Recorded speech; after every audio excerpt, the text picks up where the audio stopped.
We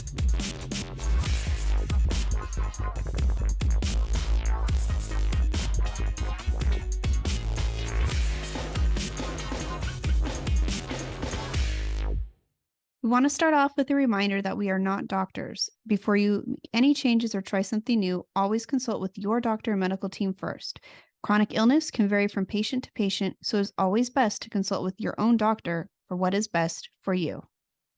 Hello and welcome back to IBD Determined. I'm your host, Mason Harvey, and I speak from the role of a patient, and I have Crohn's disease. And I'm your other co-host, Michelle Harvey. I am Mason's mom, and I speak in the role of a caregiver. And today's podcast is kind of about facing fears.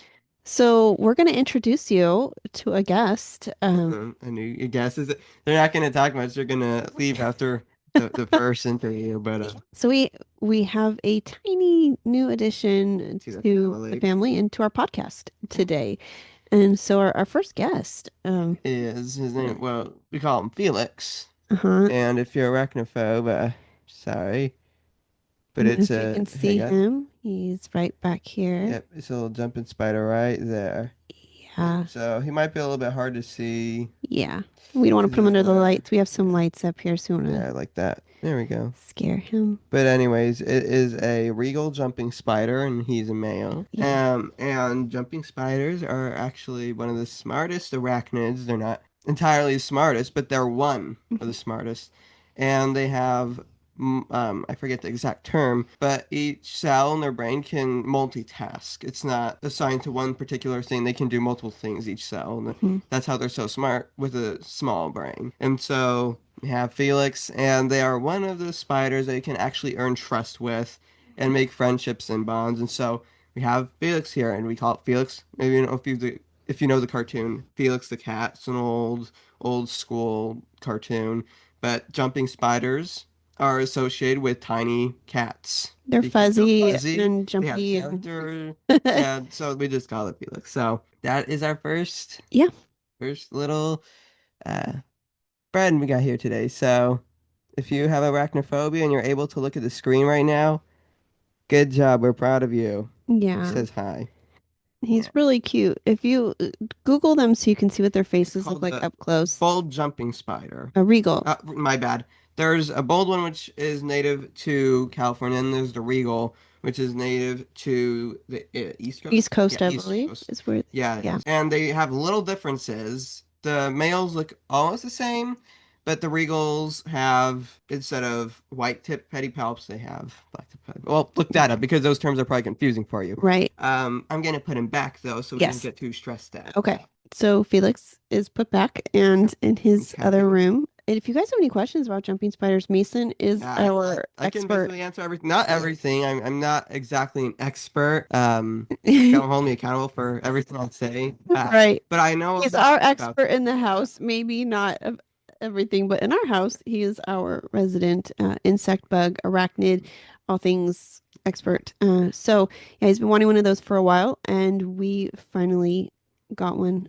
So yeah, so he's pretty cool. So starting off facing your fears. So if some of you have some spider fears, some of you may just love jumping spiders. Legs. Yeah, maybe that didn't bother you at all, but I think it's worth mentioning that when we started this podcast, Mason was 14 and you are 16 now. Yeah. And it's, I think your fears at the time would be different maybe than they are now because Absolutely. Yeah, and I think each year from the point you're diagnosed, I think the fears will change. Yes. I think that they start off much larger because you just don't know anything. You don't know what to be afraid of. I mean, in the beginning, so you're afraid of everything.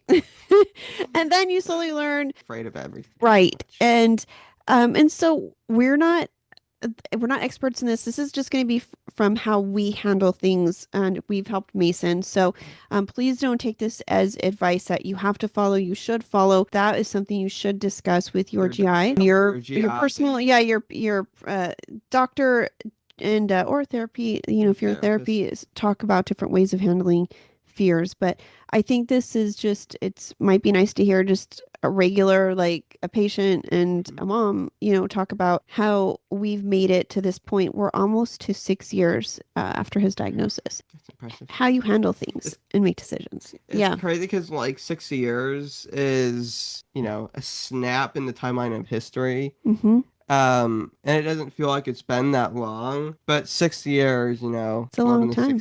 Yeah. That's crazy. So we're almost there. We're not almost. Yeah. So what I think we'd like to do is kind of discuss how, one of the things is this disease creates a lot of fear. Like we said, the beginning is kind of the fear of the unknown. And then as you get further into the disease, it's the fears of knowing more and understanding it and maybe being afraid of, your lab results changing, of becoming symptomatic. There's a lot of things that can trigger things and be scary. There's always a lot to learn with this disease. I think a good example of that would be I was afraid of, when I was diagnosed, I was afraid of how long would I need to be treated. Yeah, that was like your biggest, I think that was your that was biggest fear. fear. I'm like, oh, I hope it's not a year. And so then I asked the doctor, well, how long am I going to be treated for? And he said, well, you have to take it for the rest of your life. And there's a new fear unlocked, but I've gotten over that. There's some parents that I'll see post about the fear of those the infusions or the injections, and he had a huge fear. Believe me when I say that, it's not like I'm just being dramatic. No, the first infusion I ever had out of the hospital, well, technically it's still in the hospital. Right, in that, but admitted. We're not admitted anymore. Yeah. They had to bring over 3 nurses to hold me down because they thought I was probably going to take off and hit somebody,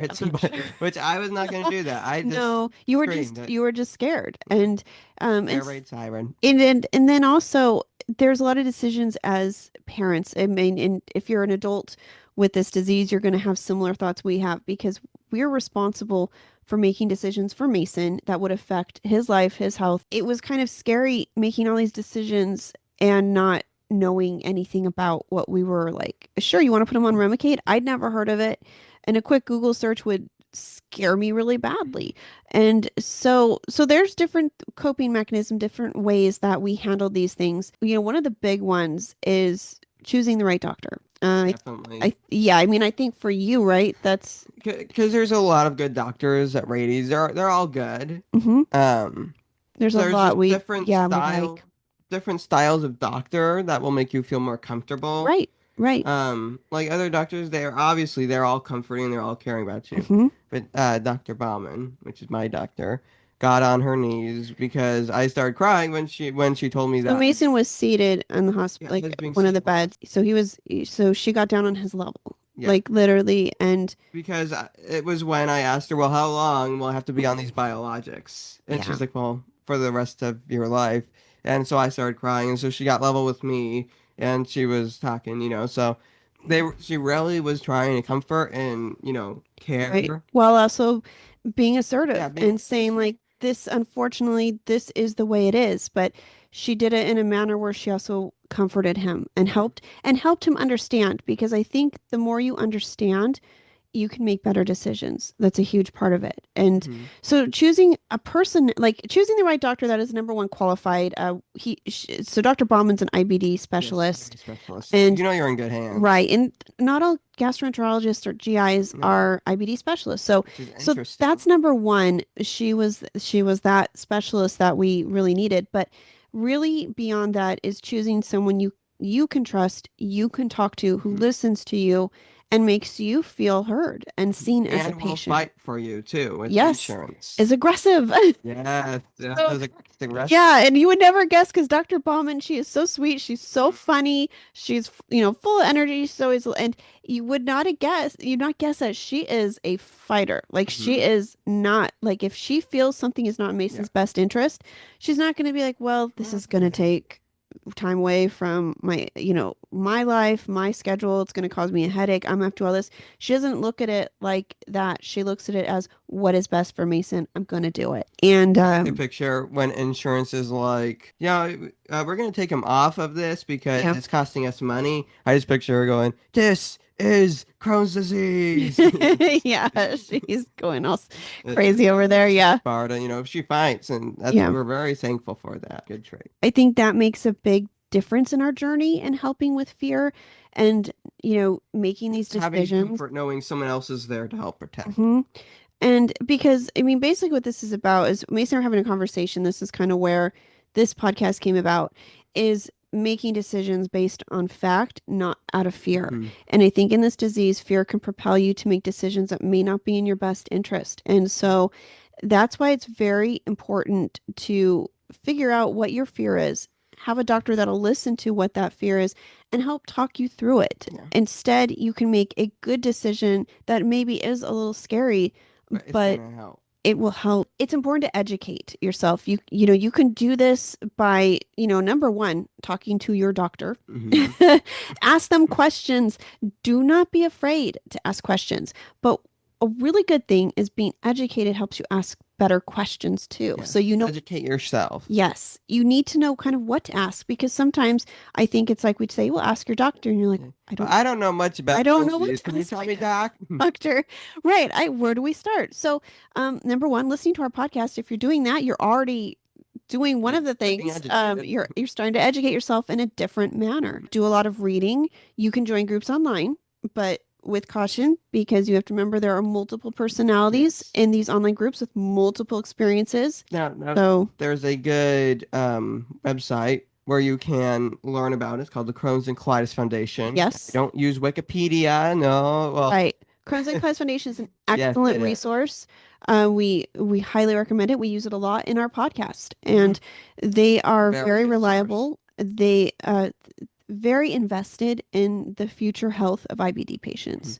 So if there's something you want to learn about, Mhm. just go to the Crohn's and Colitis Foundation site, and you could probably find what you're looking Yeah. for. And another thing, and it's on the website too, on Crohn's and Colitis Foundation, but you can also look at different treatment options. Study up on those, even if it's not something you're taking, because your treatments can change.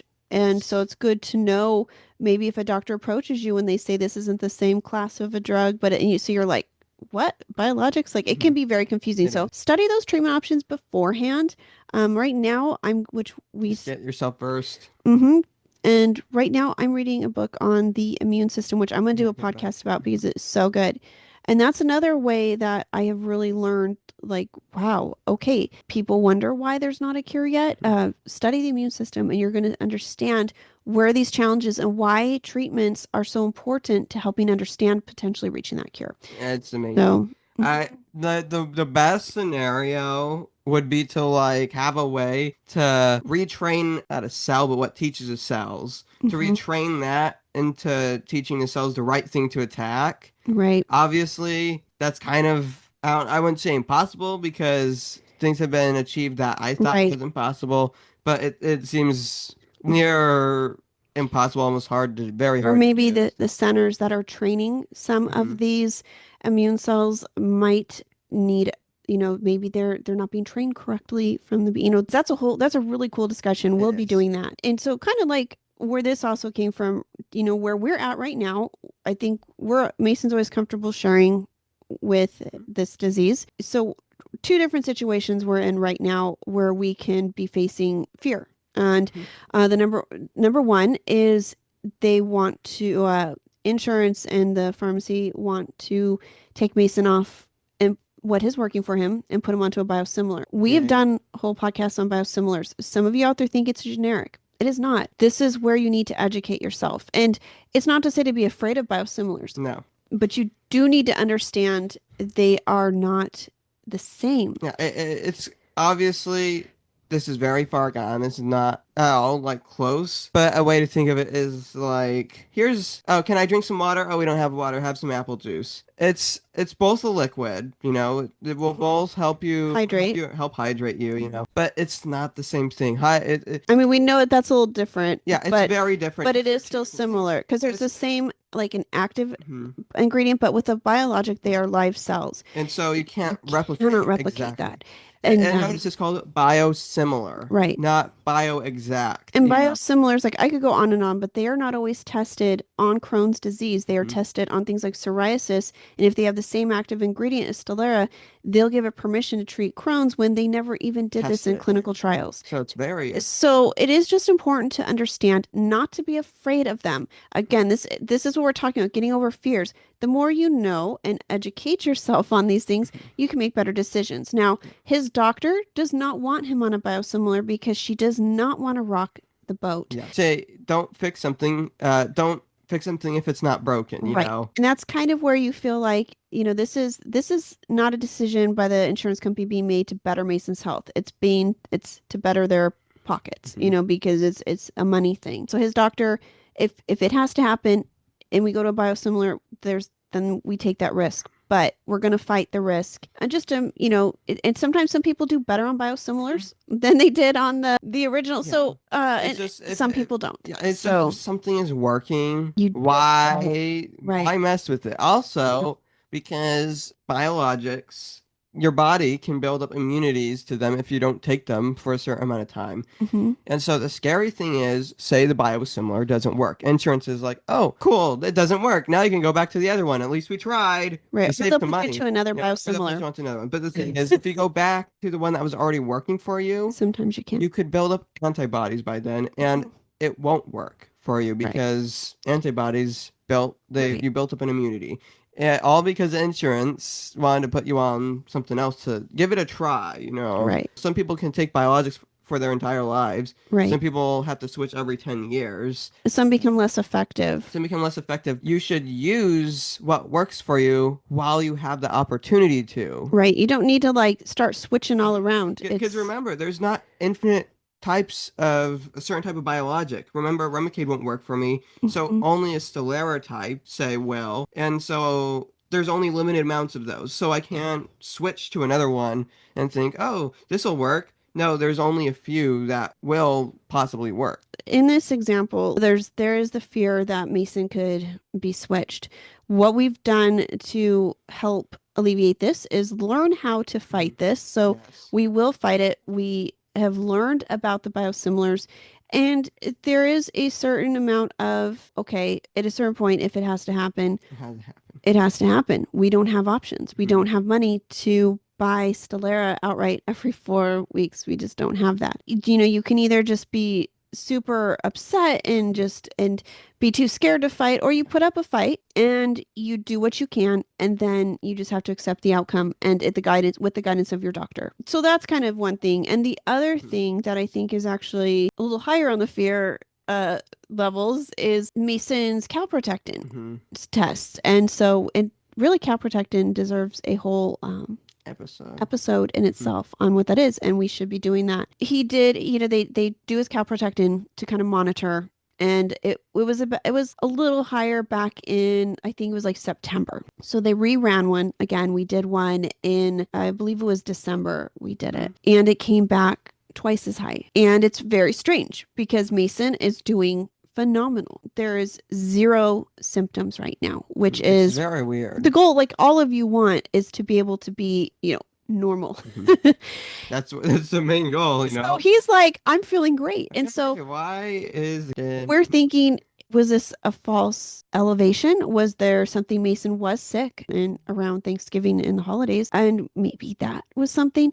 So we talked to the doctor, and she wants to have a meeting. We have not had that yet. She wants to sit down and discuss this. So it is something she is taking seriously. Then she did mention it's worth repeating. And this time she did a full panel, a pathogens panel with parasites, looked at if he had C. diff, looked at all the different colis, 21 different labs. Yeah. Nothing was detected. So that's good. I mean, that's which was expected because Mason's feeling great. There's no symptoms. But the calprotectin, the second time, came back even higher. It's just worrying. We start going, okay, so there is a trend. And this is when you start to go, okay, Mason has had much higher calprotectins than the ones we're talking right now, the levels. It's just worrying that there is but a it's red concerning, rise. right? That there's rise It's here. also concerning that all the panels were okay. We're not entirely sure what she's going to talk to us about. She may want to do scopes.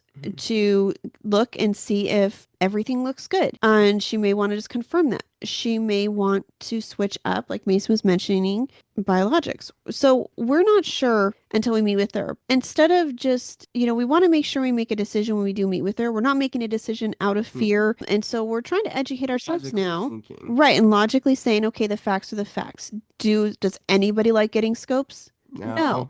But do people have to? Right. Yes. And looking at the purpose of what it is. So our fear with scopes for Mason is he typically flares when he has one. So his doctor avoids them with him because he will flare. So it's like you're like risking like you're rocking the boat. It's like more. We have to look at a few things. You're pushing a boat that's already capsizing. Right. And when he's feeling great. Not to mention college just started. Right. And so if we did do a scope, which will take an entire day or two. Yeah. Then if I go into a flare, now that's another problem. Right. But so we're going to talk to her and she may not want to do that. I wish we had, our hospital doesn't have the ultrasounds yet. And that would be another effective we can way. wait until we get the ultrasound. Buy one. The bigger fear, I think, is to ask ourselves is what if he flares? What if this is a sign that something is because looking it up, you can have inflammation in the mucosal layers and that would be your white blood cells. So you have neutrophils that are essentially white blood cells that they create this calprotectin as a result of inflammation. And so it is showing up, which means there's something sort of inflammation there, it's increasing. And it's increasing, not alarmingly so, but it is doubling, and if it continues to that trend, that would not be great. No. So what doctors are looking at is sometimes when this calprotectin starts to elevate, typically within a certain amount of months, you will fall into a flare. So the goal is to catch it before you go into that flare. So I can respect that. We can be angry that, it's okay. You can be angry that the cells in your body are being annoying. Yeah, it's choosing to do this. Of course. You can have your moments of being frustrated and being angry, but then you have to get out of that. You're angry or you're just scared. You have to get out of, okay, like Mason said, facts. What are the facts? What are we doing to keep me healthy? I mean, if we think about it, facts over feelings. When I was diagnosed, they said, well, we should probably put you on Remicade. Yeah. If I was doing it for feelings, I'd be like, nah. You would have said no. But for a fact, right. It help you and make you feel better in the future. All right. And so actually, Mason, that's a perfect segue here because that's what we're leading into is our example for today's podcast is one as a fear of biologics. And there's many different fears. We could chosen fear of scopes. But there are, you can still approach it in the same way. Yeah. Needles, being afraid of those. So you can still approach it the same way. Because I see this question where a lot of people are scared to take a biologic. And I understand because I was very scared to make that decision for Mason. I didn't understand how they were like, well, it might work, it might not. And I'm thinking. People are mostly afraid of the poke itself. And the possible side effects, right? Which we'll talk about. I guess one of the questions you ask yourself, is the fear real? For a fear of biologics, yes, it is a real fear. What if someone said, "Well, I'm not going to take the biologics because I'm just afraid of what it could do." So here's kind of how we worked through it, even with the Remicade, even with the switches when you went to dual biologics. That was another fear with them because you already have the fear of, okay, we're on one, now he's on two. So one of the good things to do with the fear, in this case, we're using biologics. What are the negative side effects to biologics? This is a great question for your doctor. Ask your doctor. Right? Now, I don't recommend watching the commercials for them. Yeah, you can. And what our doctors told us, I have not personally Googled this, but so I want to disclose that. But what our doctor has told us is that even if one person in the trials has a side effect, it has to be mentioned. Yeah. So you're looking at when they mention the side effects, it might be, you don't know how many people that was. Was it 1? Was it 100? Was it? But I think if those were too high, this wouldn't pass regulations. But again, that's just so and these are questions you can go over with your doctor. So after thinking to yourself, because everybody automatically goes to the negative side effects, what are the positive side effects to biologics? So that's where you also have to ask yourself, which is another great question for your doctor. And there's a lot of reviews online. You can search these to see the experiences, to see how it's helped people. Mason is proof. We Remicade did not work for Right. him. And there really wasn't any positive side effects to that. No. There wasn't really any Downsides either. negative that we know. You were in such a flare at the time. It was hard to tell. Yeah. Now what you're going to do, okay, now you've addressed the fear, right? You've asked these questions. What are the negative side effects? What are the positive The side side effects if I face this fear, if I do take biologics? Then to say, ask yourself about the same questions about the disease. Mhm. Because it is a progressive disease. It gets worse It does over time. Yes. It's like a freight train, you know. It's not going to stop itself. Right. It's going to keep going. That's a good analogy to it because yes, it is. And so if you think that, well, I'm feeling okay now, they want to put me on biologics, or you have to understand that, and maybe you want to find a different treatment or solution or diet or something. That's something to discuss with your doctor, 100%. Go ahead. But in the case of just specifying, if you want to take a biologic or not, you would, ask yourself, what are the negative side effects to uncontrolled IBD? And which, think about it, gets pretty scary, you know. right? I Because your mean, life is going to be a lot worse. it can be life-threatening. Mm-hmm. And so having, if you're worried about the negative side effects, Let's scare them into it. Let's see. Let's remember, IBD can affect your eyes. mhm, You can go blind. It affects your teeth, your affects your mouth, your skin. bones, your skin. Basically everything from here to down there. You know, it can affect everything. And it's a scary thought thinking that you could be one of those people where their eyes gets affected, their bones get affected, like me, osteoporosis, CP. And so there's a lot of scary side effects of the biologic, Mhm. but there's a lot more threatening and scary effects that are more destined to happen with the disease itself. There's a Right. higher chance. And I think, I would say, one of the negative side effects to biologics is they do suppress the immune system, the ones Mason is on. But you can work around that. Yeah, wearing masks. There's ways you can help yourself. Hands. But with IBD, and I think you are susceptible actually to, some people are more prone to catching things with uncontrolled IBD. It's not going to get better, and it's just going to get worse. And some of the negative side effects, I mean, we could go on and on. There's negative side effects that are potential with the biologics that may never happen. Most of the negative side effects with IBD are going to happen. Like it's like a matter of time. Yeah, it's gonna get worse, and it's right. And we've seen, if you're watching this and you've never been in, it's not to scare you either. But if you've never been in a very active flare or dangerous flare, you'll see, how appreciative you are once you are in remission. And, and there's different ways. This is not a biologics broadcast anyways today. This is really just about facing a fear. And we chose biologics. I know some of you listening might be on a different plan. That's fine too. Yes. We're just trying to help with these tools. So the next question you ask yourself is, what are the positive side effects to uncontrolled IBD? And I'm sure there's someone out there who's going, oh, I don't have to be on biologics. That's a positive side effect. I mean, that's one. But I mean, really, what are there's let's see. an Health, uncontrolled disease that's progressively destroying your body. Not any positive side effects, guys. Yeah. I mean, if you can think of one, I would love to understand it. Choose your poison situation. Which do you find worse? Right. Something with destined side effects and no good positive side effects, or something that has going to help your body effects but has a lot of positive effects. These are the kind of things to help yourself. And you can put these questions with, you could change it. What are the negative side effects to getting an infusion? What are the positive side effects? And how does these are tools that you can kind of work through to help yourself rationalize and talk yourself into a better headspace. Because I think sometimes you're overwhelmed and the immediate reaction is to just be like, no, I want to go to a safe place. I don't want to deal with this. I don't want this. Fortunately, the facts are your body has made a decision to attack itself. Yay!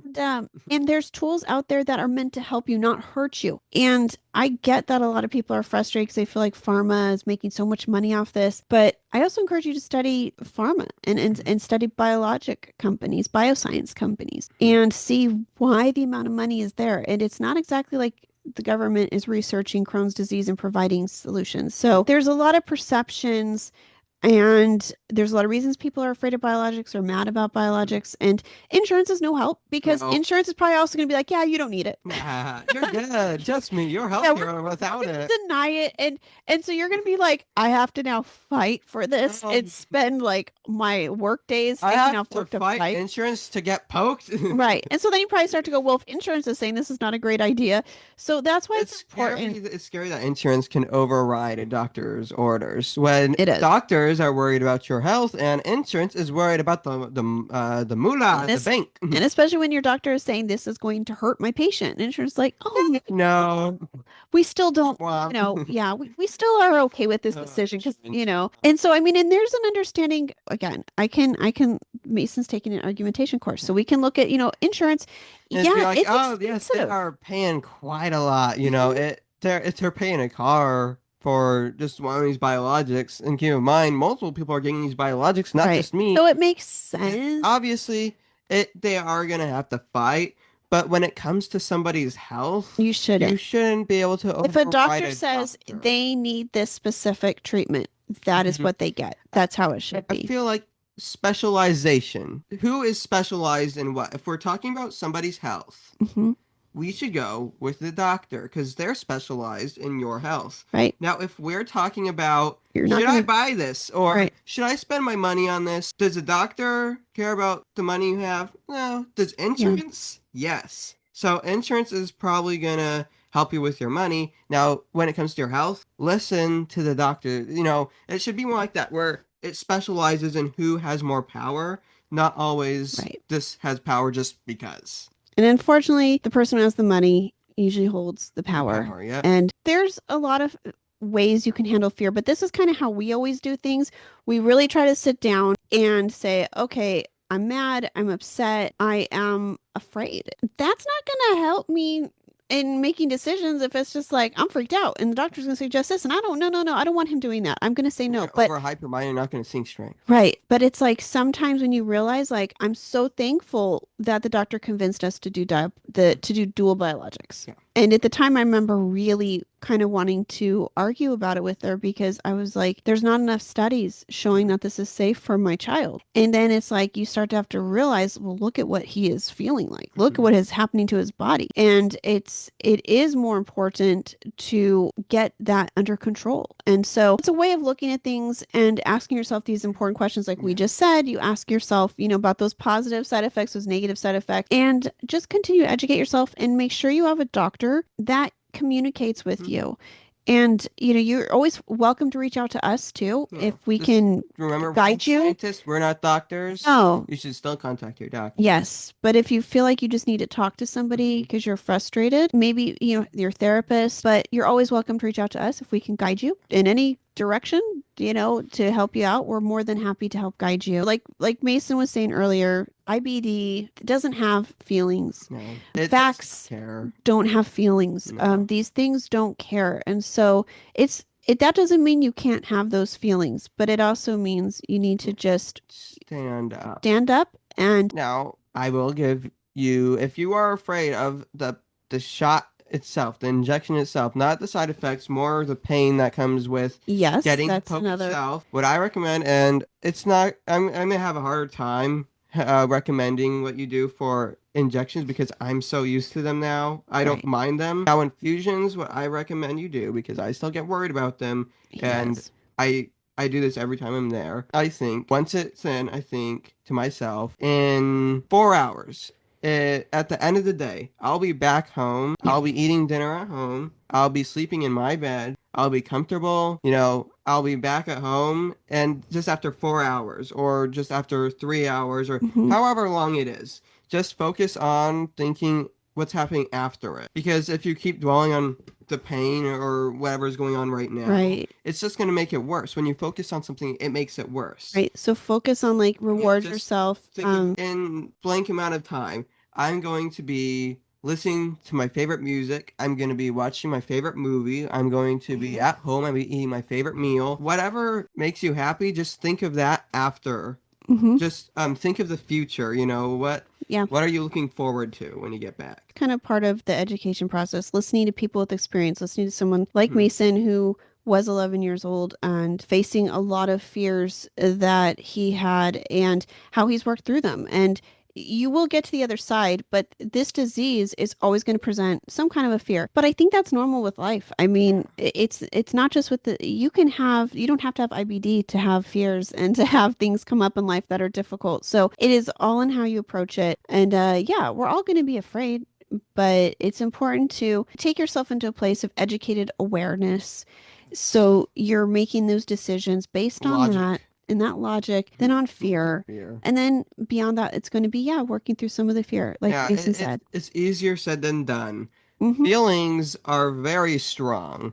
Yeah. And even if you tell yourself, I can be brave, I can do it, you'll find yourself second guessing that decision that you can be brave because the fear is so strong of whatever you're afraid of. I think, next week I'm on Fusion. I'm just going to get it done and I'm not going to worry about it. 2 days before, I'm worrying about it. I'm like, but I still, even though I'm worried about it, I can worry about it. I just think I can do this and we're going to get it done. You can be afraid and that's okay. It's okay to express human emotion. We're all human. You just have to know and believe in yourself that you're going to get through it. Yeah. Because you are eventually. And we did something this week too. Like I talked to Mason because the day we found out about the calprotectin, and because it was kind of like he was frustrated. Mm-hmm. I was frustrated. It was kind of like a gray day out, and it just felt very, very overwhelming. And at the same time, we were paying all these bills that we're getting from the hospital at the same time.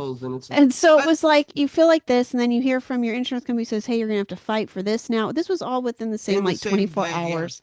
So we got bills for a couple different things, and then calprotectin was bad. Yeah, insurance says, hey, you have to fight for this biologic. Right. So it's kind of like, so what I did is I was like, college started too. it was also it was like the first day of college, so that was pretty fun. That was a lot for him, and so I was like, what would make you feel better? Just one of those days. What about looking at people's dogs, their pets, their, if they're bugs, if they're reptiles, if they're, birds, whatever they might be. And so I put a message out on Facebook just asking friends like, hey, we're having a bad day. Can you just post? And instead of creating a post where it's like, hey, we're having a bad day, and having people respond back where they are frustrated for you, but maybe it continues those feelings. It's like, I don't want to continue these feelings. Let's just end it here. Positivity. Yeah. And so everyone started posting pictures. One thing people love to share their pets. Mm-hmm. There are babies. Yeah. And so someone had a turtle and there was another turtle. Yeah. On top of that turtle. Is really funny.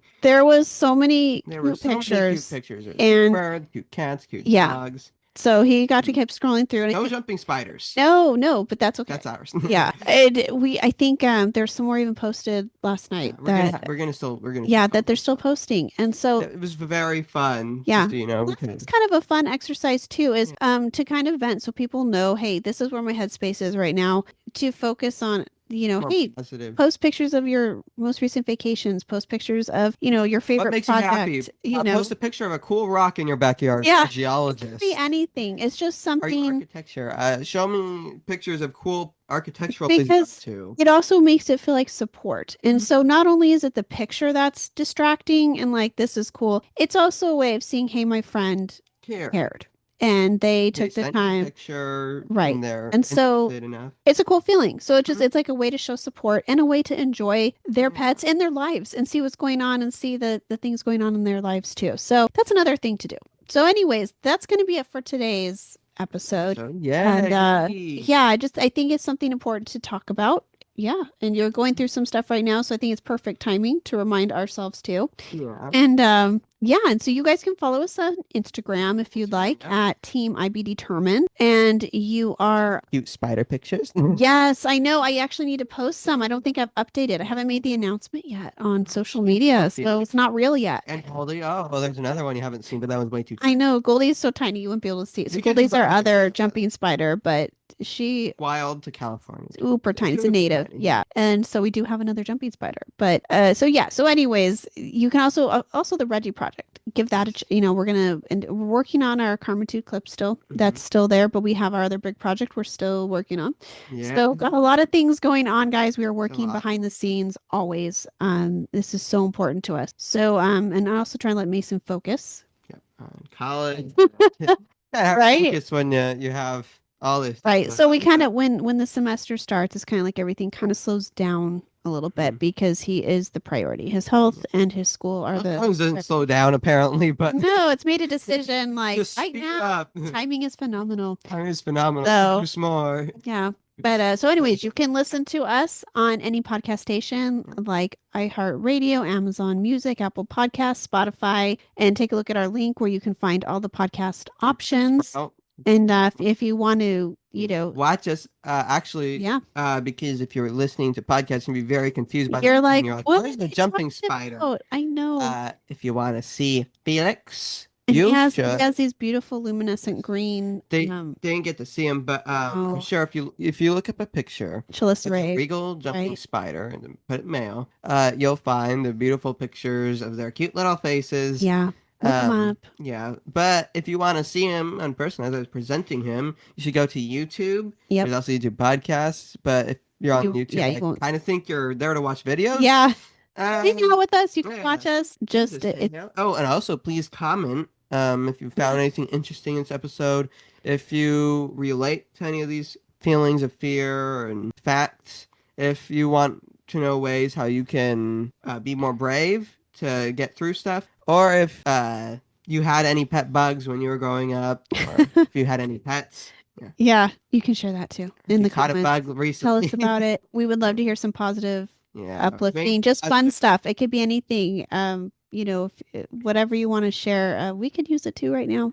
We could always use that. So anyways, thanks for joining us. Yeah, thank you. And we're in season 5 now, which is crazy. Crazy. And so we're thankful for all of you guys that listen, and we hope we're helping and providing relevant and support to you guys. That was the whole idea with this. So if there's anything we've missed that you'd love to hear us talk about or revisit, something that we've already talked about that you'd like to hear, because at some point it's been a while since we've started this, and so we may revisit some of the earlier episodes because stuff may have changed. And with this, so it might be interesting to think about it again and with, at a different time and see if we can help with that. So anyways, I guess we will see you guys back here. Have a bug-tacular day. Have a arachnid-tacular day. Thank you guys for being here to thank you for the support. Thank you for listening, and thank you for not falling asleep if you hear yet. All right, we'll see you guys here in 2 weeks. Yeah, in the next 2 weeks, the next episode. All right. Have a good day. Bye. Bye. We hope you will stick around, tune in, and reach out to us with your own journeys. We are excited to give you an inside view of what it takes to be a caregiver and what it's like to be a patient. And most of all, we hope you'll maybe be able to play something you hear on here that might help you in your own life. Sometimes life changes, and it's all about how you handle the journey.